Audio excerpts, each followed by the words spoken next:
The oppressor is Satan. I'm not your oppressor. If any of you hate my ministry that much, I keep telling you over and over again, this ministry should not be listened to if you have a soft heart. If you have a soft mind, if you're timid, or you're easily roused, or if you're angry, if somebody made you angry, don't come and after that person made you angry and then listen to my message. That's just gonna make you want to put hands and feet on me, and I don't got time for this shit. You understand what I'm saying? And then I don't know if her husband was telling her, if he was a thoroughbred, he was probably telling her, look, man, what you cussing the man out for? You got us walking across the street. But he probably was one of them niggas, because I saw he had a mad face too. But I don't know whether he was trying to correct her or whether or not he was mad at me too. He probably was like, I wish he would say something. See how y'all are? Right? The light greener than grass.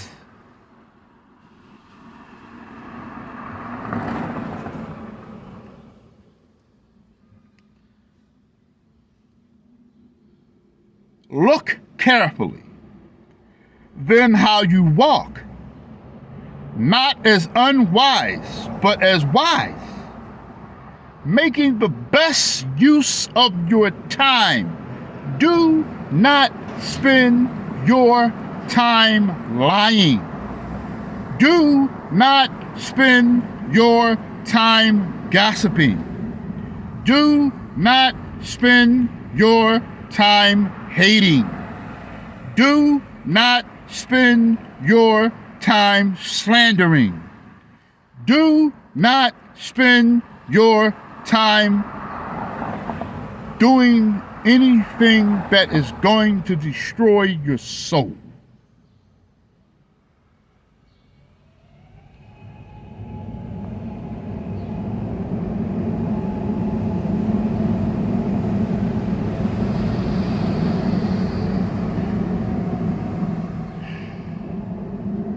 Do not spend your time. And I want to say something to any person out there who loves and fears Christ. Whether you be an angel, whether you be a hunter, whomever you are. I want you to understand something. As fellow believers, there's always a gratefulness, okay? I never want to be unappreciative of anything that another man or woman is doing in the name of Yahushua HaMashiach, or what they feel may be or if they're dealing with something that they feel is immoral or dishonorable or anything of that nature, because there are people out here that know right from wrong. And I appreciate you all. I want you to know that. I know there aren't really too many of you. But for those, I do appreciate you.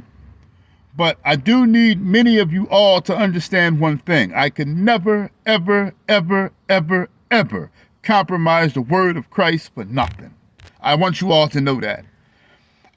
You should lose respect for me if I compromise the word of Christ because of what any of you are doing for Christ. You understand what I'm saying? Understand, I'm only a dirty old man. You can't, if there's things, whether I get donations or whether whatever many of you might do for this ministry, understand that you really are doing it for Christ. Christ said, whatever you do for one of mine, you do for me.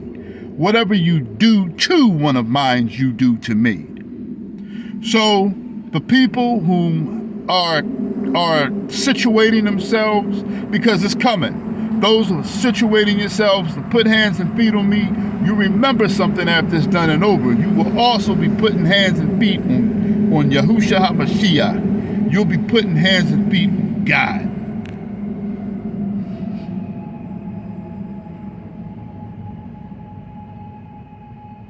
So I'm just giving you all an FYI. And Many of you, some people just think that some of us are just absolute pushovers. You can just do whatever you walk up, do whatever you want.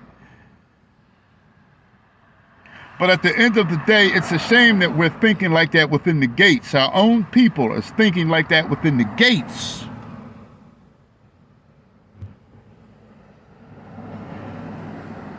So,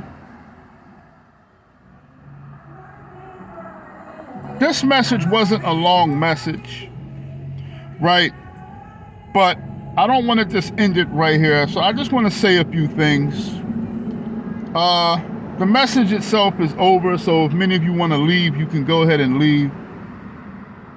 What was James 1:26? I got James 1:26 down here. What was that about? James 1:26. If any among you seem to be religious and bridles not your tongue, but deceiveth his own mind, this man's religion is in vain. So you do understand that we have people that claim to be religious, but you don't bridle your tongue. You don't know how to shut up. You want to keep slandering and talking trash and this, that, and the third.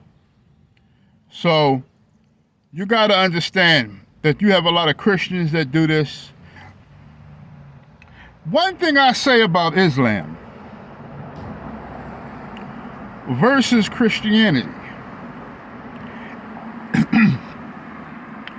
and versus the Hebrew Israelites. Now, you know, all of you are leaning to your own understanding, but this is one thing, and I've been meaning to say this. Islam don't talk as much shit as Christianity and Hebrew Israelites. Okay? And by the way, there are some smaller camps that I actually like. Some of the smaller camps, I'm not going to mention their names right now. They're actually okay. Yeah, I know they're under the 501c3, but some of them I like. Right? But I just want you to understand something. I don't hate Christians. I don't hate black Christians. I don't hate black Muslims. I don't hate black Catholics. And I don't hate the Hebrew Israelite religion. All my black people, I love y'all. But there's no way that y'all gonna throw religion at me, because religion wasn't given to Moses on Mount Sinai. Religion is extremely powerful psychological warfare. Extremely powerful psychological warfare. But I know the many of you that have a diamond hard forehead. Diamond hard. Let me explain something to you. That diamond hard head is very wicked. It's wicked. Many of you think that you won't be broken by Christ. I stand here before you today with this ministry is because Christ is the one man that broke me.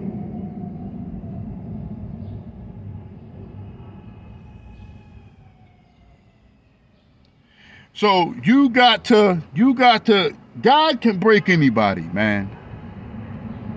And I don't want many of you to get so caught up in thinking that physical prowess is going to rescue you from the trouble that is ahead.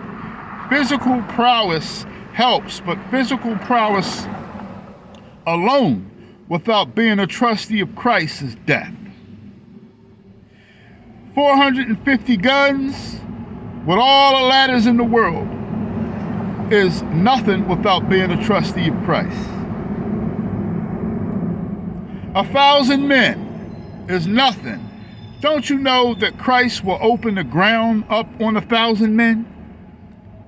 Christ will bring, 1,000 men can be in a building and Christ could bring that building down and kill every last one of them. Numbers don't mean anything to Yahushua HaMashiach. This is what I keep trying to tell y'all. Christ don't care about numbers. He never cared about numbers. Numbers are not his concern. There are two mistakes that are examples of the Old Testament where people were punished for thinking that numbers counted. Let me tell you, do you know that King David was tricked by Satan?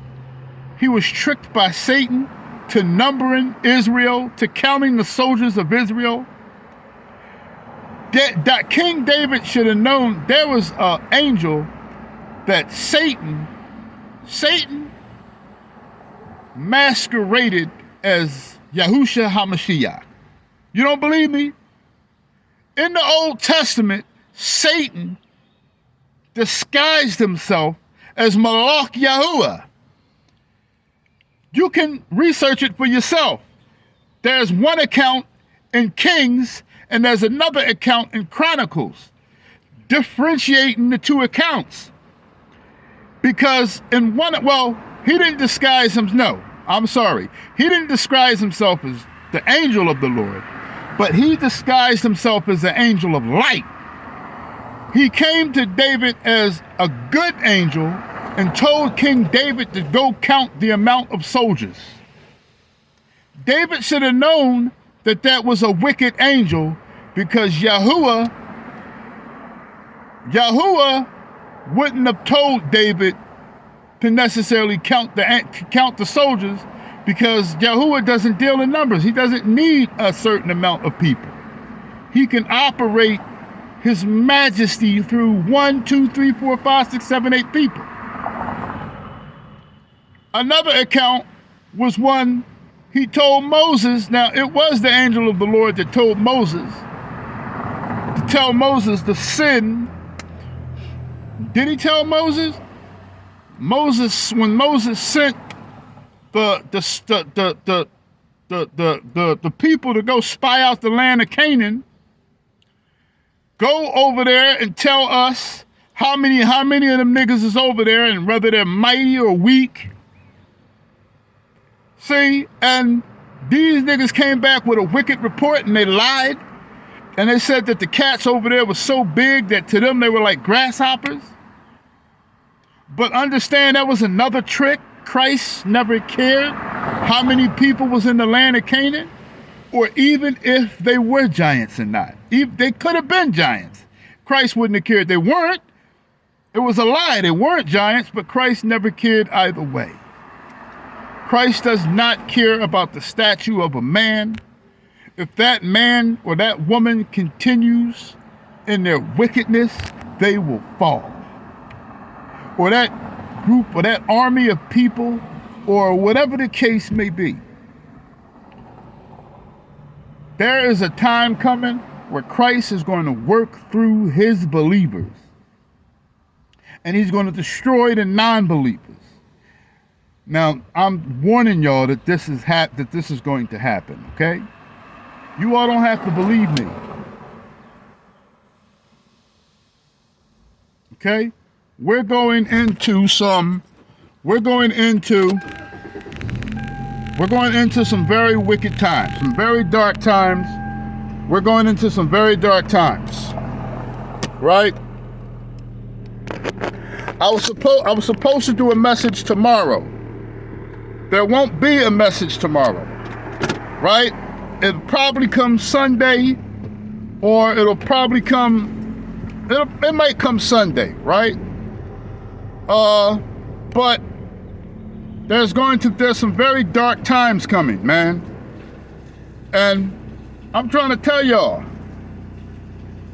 the gas prices, it may take a little bump, it may bump back down or whatever shortly, but it's never going to be the same. The food prices aren't going back. More pandemics are coming. All of this stuff, the birth pains, as I keep telling y'all, they're getting closer and closer and closer, man. All of these things are happening. All of these things are going to start happening. Many of you going to see all of these things, man. You know what I'm saying?